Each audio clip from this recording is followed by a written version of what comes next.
Well, Joe, our first show of 2015 and our second anniversary here, commentating at the O. You know, PK, I tell you something, everybody out there in that crowd is so grateful that they've been looking at this pretty mug for 2 years now. Well, Joe, that's one man's opinion, mainly yours. What? Anyways, we're going to talk about the first match of the night, first match of the new year. Kit Bryson versus hardworking Hollywood. That's right, Kit Bryson, under the tutelage of Lightning Rod Bolt. I'll tell you something, he did a pretty darn good job under the guidance of Rod Bolt. But, you know, hardworking Hollywood, he just happened to get the upper hand tonight. Well, Joe, hardworking Hollywood was looking for some revenge from last show's event when Kit Bryson cheated to get the victory. Hardworking Hollywood hit him with his patented ditch digger finishing maneuver and got the win and the pin. Yeah, say what you want, PK, but I'll tell you something. With Kit Bryson, I think under the tutelage of Lightning Rod Bolt, future's going to be very bright for him.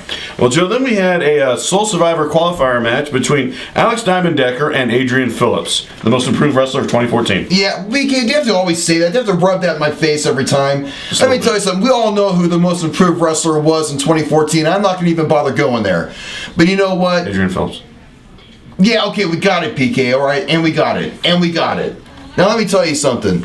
We know that Adrian Phillips, or as I like to call him, Wilson Phillips, happened to get a good victory in tonight. But you know how he did it? By grabbing the tights of Alex Diamond Decker, cheating his way to a victory to get that victory over our former Ultimate Champion. Well, Joe, Alex Diamond Decker did go to taunt the audience a little bit. Adrian Phillips, being an opportunist, rolled him up for the pin without grabbing his tights and advanced to the Soul Survivor qualifier. Say what you want, he grabbed his tights. Well, then we had Bobby Lee versus Scorn for the Generations Championship. That's right, our Generations Champion, the one champion I could truly be proud of right now. Scorn Chad Silva. Oh.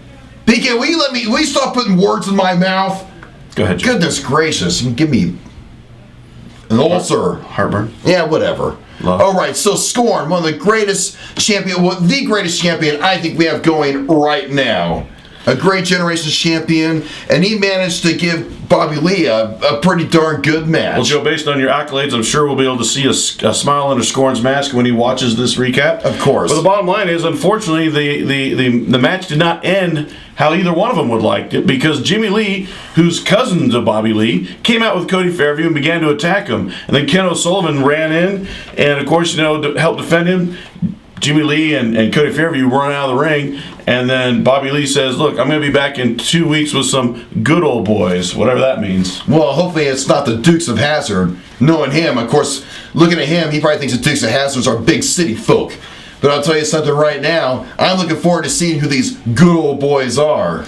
Well, Joe, then we had Vengeance versus Keith Cage. Vengeance in singles competition without Z. It was also a Soul Survivor qualifier. Vengeance got Keith Cage in a crossface, and Keith Cage did not tap out, but he did go unconscious. You got to give him a little credit for not tapping, Joe. Yeah, I know. He's the 7th grade sensation. Very cool. Let me tell you something. Vengeance, we all knew was going to win because he's fighting that little pretty boy toothpick. Well, guess what, Keith Cage? This is a real man's world, so you might as well just go back and do your social studies homework and bone up for your test on Monday. Well, Joe, let me tell you something. Keith Cage did give Vengeance a little run for his money, but ultimately, you are right, Vengeance got the victory. Of course he did. Well, then we were supposed to have Jackson Carter versus Jimmy Lee. Jimmy Lee comes out with Cody Fairview. Thank you. With Cody Fairview. You're welcome. And unfortunately, during that match, Cody Fairview then attacked Jackson Carter. Jimmy Lee and Jackson then grabs Jackson Carter. Cody Fairview holds him when Will Caution comes out, thinking that Will Caution was going to hit him. Well, then Will Caution attacked Jimmy Lee and Cody Fairview, cleared him out of the ring, basically said, look, you don't touch my cousin.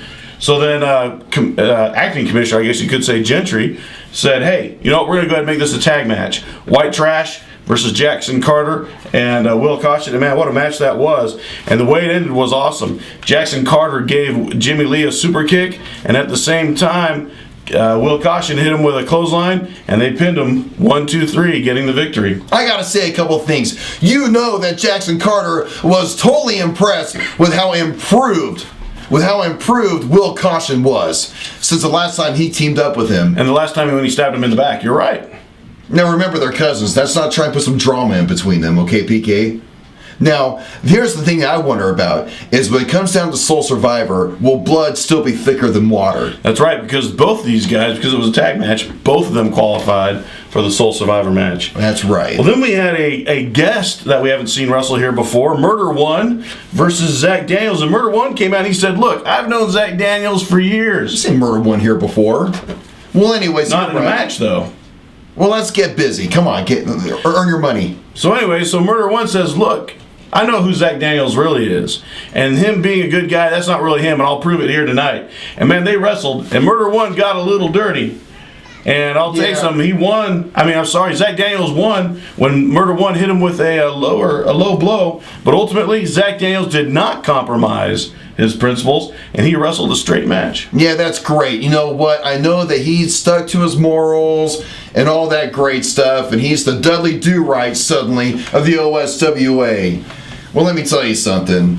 Zach Daniels, we don't know really what his true colors are. We haven't seen the end of him yet. And I honestly believe that Murder One and Zach Daniels have some bad history, some bad blood between the two of them. And we're going to find out, I think, in the future, because I think that this story's not over yet. Well, I'd like to see them both in a non-disqualification match, so then that way Zach Daniels can dig into that old toolbox of his if he feels it's necessary. Absolutely. Well, then we had Rod Bolt versus the Highlander, Johnny Walker. And this was for Kip Bryson's contract. Yeah. And guess who was a special guest referee? Kip Bryson himself. Yeah. And you know what? I got to give the devil his due. I think he did a pretty darn good job. He cut it right down the middle. You know, he was not, siding with one or the other. But let's just face it, the better man won tonight. Well, the better man won tonight. Thank you to the lawyer who threw the briefcase into the ring while he was distracting Kip Bryson. And then Rod Bolt hit the Highlander Johnny Walker with it, and he got the pin. Kip Bryson didn't have much of a choice there, Joe. A win to win, PK. I don't care what you say. You always have to take wins out of people's sales, but let's face it. The better man tonight was Rod Bolt. He won. Kip Bryson, congratulations to you. You're on to a better future because you're with Rod Bolt and Percival Tobias Benson, Esquire, the best lawyer we've ever seen in the state of Georgia. Well, Joe, I'm sure there's plenty of lawyers that would take up a cause with that, but we'll leave that for the Bar Association to work out. Well, then we had our dual main event. We had Lane Cross versus Curtis Coleman versus Chad Silva in a triple threat match for the Ultimate title. That's right. And I'll tell you something. Even though I didn't like the outcome of it, you got to give it to Lane Cross. He dominated through that entire match. Well, he didn't dominate throughout the entire match, but he did show that he can compete for the Ultimate Championship. But ultimately, Joe, he got his first pin, or he was pinned for the first time, I should say, by Chad Silva. Yeah, okay, he got his first pin. But still, he had quite an impressive streak of victories ever since he came to the OSWA. Well, Curtis Coleman, he got hit in the face with some flowers by Brooklyn, who is Lane Cross's girlfriend. And then at that time, Chad Silva hit Cross with a Pele kick, and he pinned him for the win. And Chad Silva, once again, showing that he's a fighting champion and willing to defend his championship at any time, any place. Folks, we had a great show here tonight at the O Arena. We hope that you will come here and see us live. If not, you can always catch us here on the recap. You go to OSWAentertainment.com. You can see it there. You see it on Facebook.com/OSWA Entertainment. And you can also follow us on Twitter at OSWAentertainment.com. We appreciate our fans. We appreciate you taking your time. Have a happy new year, and we'll see you in 2 weeks.